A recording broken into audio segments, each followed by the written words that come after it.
प्रिय बंधुओं, आज हम क्रिस प्रिंट्स के द्वारा लिखी गई किताब Jain and the art of happiness अर्थात जैन और प्रसन्न रहने की कला को शेयर करेंगे, प्रकाश डालेंगे। किसी भी कार्य को एक विशेष एकाग्रता, एक शांत और सहज मन के साथ करना जैन की प्रक्रिया कहलाती है। इससे प्रबुद्धता का अनुभव आता है और इसके माध्यम से प्रसन्नता आती है।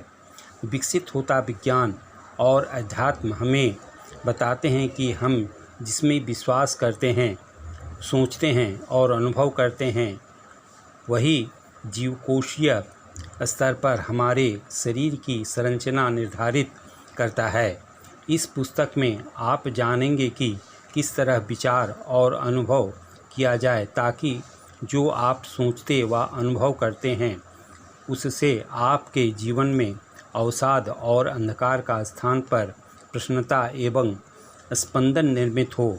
आप यह भी सीखेंगे कि जीवन में अपरिहार्य रूप से होने वाले परिवर्तनों को किस प्रकार स्वीकार किया जाए, तनाव से किस तरह निपटा जाए और दैनिक जीवन में मन की प्रसन्नता को कैसे निखारा जाए।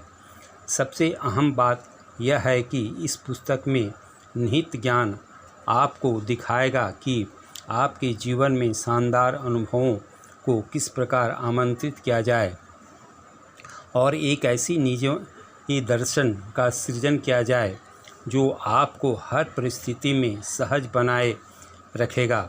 खुश रहने की कला, तरीके और आंतरिक रूप के बारे में बताने वाली एक उत्कृष्ट पुस्तक है। पुस्तक के मुख्य आवरण पर लाफिंग बुद्धा प्रेम, स्नेह एवं अनुराग को दर्शाता है, जिसे जापान में होताई और चीन में धुताई के नाम से जाना जाता है। कुछ लोग कहते हैं कि यह प्रश्नचित आकृति एक विलक्षण घुमंतु जैन भिक्षु संत पर आधारित है जो 1000 से अधिक वर्ष पहले जिया था और जिसे बौद्धिस्ट मैत्रेय अर्थात भविष्य के बुद्ध का अवतार माना जाता है। इसे प्यार और मैत्रीपूर्ण भी कहा जाता है। बुद्ध का बड़ा सा पेट प्रसन्नता, सौभाग्य और अनुकंपा का संकेत है जो वे प्रचुर मात्रा में अपने सहज आनंद भाव से हम पर बरसाते हैं। अस्थायी प्रसन्नता को हासिल करने का एक ही रास्ता है, सहज रूप से वह रास्ता है खुश रहिए। क्या आप सचमुच चाहते हैं कि आपके विचार खुश होने के सच साबित हो और आप इन विचारों को सच के रूप में सामने आने का एक अवसर दें? सच सदा आपके निकट, आपके पहुंच के भीतर होता है। लेखक आपको आपके परंपरागत विचारों और अनुभवों की सीमाओं के पार ले जाना चाहते हैं। जीवन का यह नया ढंग 2 सरल सवालों के साथ शुरू होता है। पहला, इस सवाल का सच्चाई भरा जवाब दीजिए, क्या मैं इसे सच के रूप में जानना चाहता हूँ? मेरे साथ घटने वाली हर घटना अपने आप में यथासंभव श्रेष्ठ घटना है। दूसरा और अधिक मुश्किल हिस्सा सच्चे रूप से इस सवाल का जवाब देना है, क्या मैं उसे सच होने का मौका दूंगा? कल्पना कीजिए कि यदि अभी तत्काल परमात्मा आपके सामने प्रकट हो जाएं और कहें, मैं तुमसे वादा करता हूँ कि इस क्षण के बाद से तुम्हारे साथ जो कुछ भी बीतेगा वह बहुत फ़ायदेमंद होगा और इससे तुम्हारे भाग्य के दरवाजे खुल जाएंगे। कल्पना करें कि परमात्मा कहते जा रहे हैं, यहाँ तक कि जो भी होगा वह कभी कभी दुर्भाग्यपूर्ण या नुकसानदायक होगा। आपके जीवन के आखिर में समृद्धि होगी और जो कुछ भी होगा उससे बड़ा लाभ होगा। अगर आप इस नई अवधारणा को एक और अवसर देना चाह रहे हैं तथा वस्तुतः मान ही रहे हैं कि आपके साथ घटने वाली हर घटना यथासंभव श्रेष्ठ घटना है, तो आप उस धारणा के अनुसार ही आचरण करने लगेंगे और प्राकृतिक नियमों के चलते अंत तक पहुंच जाएंगे। इसके लिए पूरे मन की मौजूदगी जरूरी है, जो कि कहीं अधिक कठिन बात है, लेकिन इसके एवज में मिलने वाले इनाम को देखते हुए तो यह कीमत बहुत छोटी ही है। जैन साधारणतः केंद्रित रहने की अवस्था है जो कि अभी और यही है। अपनी संपूर्णता के साथ जैन एक व्यापक विषय है। हम जैन की प्रणाली, सार और दृष्टिकोण को प्रभावी रूप से अपनी खुशियों के लक्ष्य की प्राप्ति के लिए इस्तेमाल कर सकते हैं। जैन एक जापानी शब्द है जो कि संस्कृत के शब्द ध्यान से उत्पन्न हुआ है। चीनी भाषा में इसे चान और जापानी भाषा में जैन कहा जाता है। जैन अपने आप में अनुसंधान की ऐसी यात्रा है और जीवन का वह ढंग है जो किसी भी धर्म या परंपरा से संबंधित नहीं है। यह जीवन को अभी और यहीं अनुभव करने एवं मैं और तुम, विषय और वस्तु, हमारे आध्यात्मिक और दैनिक जीवन की साधारण गतिविधियों के बीच के द्वैत के भेद को मिटाने के बारे में है। यह स्पष्ट रूप से देखने, सीधे तौर पर अनुभव करने और स्व के अस्तित्व, स्वाभाविक स्वभाव को अभिव्यक्त करने के बारे में है। जैन दृष्टिकोण हमारे दैनिक जीवन में जागृत और केंद्रित रहने को प्रोत्साहित करता है। जैसा कि जापानी विद्वान प्रमुख जैन वक्ता डी.टी. सुजुकी ने जैन के बारे में कहा है, यह हमें केवल जागने के लिए सामर्थ्य भर बनाता है। यह प्रशिक्षित नहीं करता, यह चिन्हित करता है। ऐसी खुशी जो सार्वभौमिक नियमों और ब्रह्मांड के प्रति हमारे संबंधों की जरूरी समझ के मार्फत हासिल की गई है, वही सच्ची खुशी है। इस तरह की खुशी टिकाऊ होती है और समय की बदलती परिस्थितियों के साथ कम नहीं होती है। यह हमें प्रत्येक परेशानी, प्रत्येक नुकसान, प्रत्येक कष्ट के दौरान देखती भालती है और हमारे श्रेष्ठ दिनों को भी चमक से भर देती है। हम जो कुछ भी हैं वह हमारे सोचे हुए का परिणाम है। इसकी बुनियाद हमारे विचारों से बनी है। इसका निर्माण हमारे विचारों से ही हुआ है। इस किताब को पढ़ते हुए आपको ऐसा लग सकता है कि नई धारणाओं में जीने का समय आ चुका है, जो अब से आपके जीवन के लिए वरदान होगा। हर अगले पल के स्वामी हम हैं। एक सच्चा व्यक्ति वही देखता है जो आंखें देखती है और इसमें वह कुछ भी नहीं जोड़ता जो कि वहाँ नहीं है। वह वही सुनता है जो कान सुनते हैं और काल्पनिक ध्वनियों को ना ही खोजता है ना सुनता है। वह छुपे हुए अर्थों के लिए व्यस्त नहीं रहता। जवाब कभी भी बाहर नहीं होते हैं, सारे जवाब आपके भीतर अंतस में होते हैं, जो खोज के लिए जाने की प्रतीक्षा में होता है। अब सजग होकर फिर से उन सभी घटनाओं को देखने का समय है। हर परिस्थिति में उस संपूर्ण सत्य को देखना सीखें। हर दिन एक शुभ दिन है। हर चीज़ निर्धारित समय पर ही आती है। यदि आप वाकई जानते हैं कि किसी तरह जीना है तो दिन की शुरुआत करने का एक मुस्कान से बेहतर भला क्या उपाय हो सकता है। मुस्कुराने से आपका पूरा दिन एक तरह की भलाई और समझ से भर जाता है। अपने पूरे अस्तित्व के साथ मुस्कुराएं।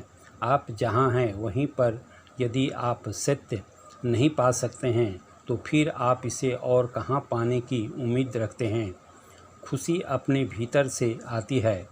यह हमारे मन द्वारा पैदा की गई एक अवस्था होती है। हमारा मन उनके बारे में जो सोचता है वही हमारी खुशियों की वजह है। आप सबसे बुरा शत्रु आपका उतना नुकसान नहीं कर सकता है जितना कि आपको अपने असावधान विचार कर सकते हैं। लेकिन एक बार महारत हासिल हो गई तो कोई भी आपकी उतनी मदद नहीं कर सकता। प्रत्येक क्रिया एक प्रतिक्रिया को उत्पन्न करती है और वह प्रतिक्रिया उस क्रिया के सटीक तालमेल में होती है। अपने मन को वश में करने में ही सबसे बड़ी महानता है। भले ही यह पीड़ादायक और एकाकी हो, लेकिन योग्य साथियों के साथ जुड़े रहो। जैसा कि बुद्ध ने सिखाया है, मूर्खों की संगत में रहने वाला लंबे समय तक कष्ट भोगता है। मूर्खों की संगत सदैव पीड़ादायी होती है। ज्ञानी की संगत आनंददायक होती है। प्राचीन संत प्रकृति पर ध्यान देते थे ताकि वे दिखा सकें कि किस प्रकार प्रसन्नता भरा जीवन जिया जाता है। उन्होंने सिखाया कि प्रकृति के साथ एकात्मकता और अस्तित्व के साथ सामंजस्य होकर जीने में ही आंतरिक शांति का द्वार है। प्रकृति को समझने और सृष्टि के नियमों की सहायता से आपको अपने स्वयं के मूल स्वभाव को समझने में सहायता मिल सकती है। जीवन के चक्र के साथ गति रहते पाइए और आप खुशियों के लक्ष्य को प्राप्त कर लेंगे। प्रकृति में सब कुछ एक प्रगति और प्रवाह की अवस्था में है। इस तरह प्रसन्नता के बारे में विद्वता का एक और अंश जो वो आई चिंग की परंपरागत से आता है। कोई भी परिस्थिति तभी अनुकूल बनती है जब कोई इसे अंगीकार कर लेता है।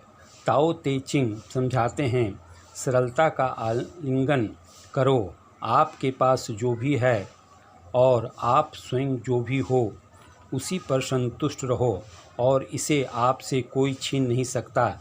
खुशियों का वास्तविक स्रोत हमारे सबके अंदर है। आपका जीवन आपके लिए क्या प्रकट करता है, यह इस बात से निर्धारित होता है कि आप किस प्रकार अपने मार्ग पर स्वयं को संचालित करते हैं। परिवर्तन के दौरान संपूर्ण मानसिक संतुलन को पाना ही निर्वाण को पाना है। जब आप किसी गतिविधि के बीच में शांत रह सकते हैं, तब वही प्रकृति की वास्तविक अवस्था होती है। जब आप कष्टों के बीच भी प्रसन्नचित्त रह सकते हो, तब आप मन की सच्ची संभावना को देख रहे होते हैं। प्रसन्नता और आपके बीच बड़ी से बड़ी बाधा तनाव है। तनाव से मेरा मतलब मन में भय, व्याकुलता, चिंता, असहजता, बेचैनी या आपके मन द्वारा कल्पना करके अतीत, वर्तमान या निकट भविष्य में किसी बुरी घटना को आभास के रूप में देखा जाना है। इसके अलावा किसी भी कारण से तनाव नहीं होता है। हालांकि ऐसा प्रतीत होता है, लेकिन घटनाओं और परिस्थितियों में तनाव समाहित नहीं होता। घटनाओं और स्थितियों का आप जिस ढंग से लेते हैं उससे तनाव आता है। जो भी आप देखते हैं उससे आपको अचंभित नहीं होना चाहिए। यदि आप चीज़ों को स्वीकार करने को तैयार हैं जैसी वे हैं, आप उन्हें किसी पुराने मित्र की तरह पाएंगे। आपके मार्ग पर जो प्रगति आप करते हैं वह आपकी जागरूकता के अनुसार या तो तेज होगी या धीमी होगी। अतीत का पीछा न करें, खुद को भविष्य में खोने न दें।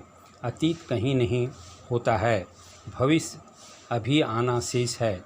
जीवन के प्रति गहराई से देखना, जैसा यह अभी और यहीं घट रहा है। साधक स्थायित्व और स्वतंत्रता पर ध्यान केंद्रित करता है। वर्तमान का क्षण शानदार क्षण है। स्वयं को देखें, सृष्टि के महान वचन की ओर ध्यान दें। मन को एकाग्र करें और अपने आप से कहें, मेरे साथ घटने वाली हर घटना इसलिए होती है ताकि मुझे अधिकतम मात्रा तक लाभ मिल सके। या संक्षेप में इसे ऐसा कहें, यह मेरे लाभ के लिए है। अपेक्षाओं एवं उत्साह के साथ स्वयं को आश्चर्यों के लिए पात्र बनाएं। इससे क्या अच्छा निकल कर सामने आएगा। अस्तित्व के वचनों के आधार पर प्रकट होती घटनाओं से पेश आएं और स्वयं को एक ऐसे संसार में रहता हुआ पाएंगे जो अद्भुत रूप से, चमत्कारिक रूप से आपकी कल्पनाओं से कहीं बेहतर, और आप प्रचुरता मात्रा में खुशियों के लक्ष्य को हासिल कर लेंगे। छोटी छोटी चीज़ों पर अभ्यास करें और आप पाएंगे कि जो असंभव प्रतीत होता था, बहुत जल्दी ही वह अब बहुत आसान हो जाएगा। अंत में क्रिस प्रिंटस कहते हैं, आप महानता को प्राप्त करें, आपका जीवन लंबा और प्रसन्न हो। धन्यवाद।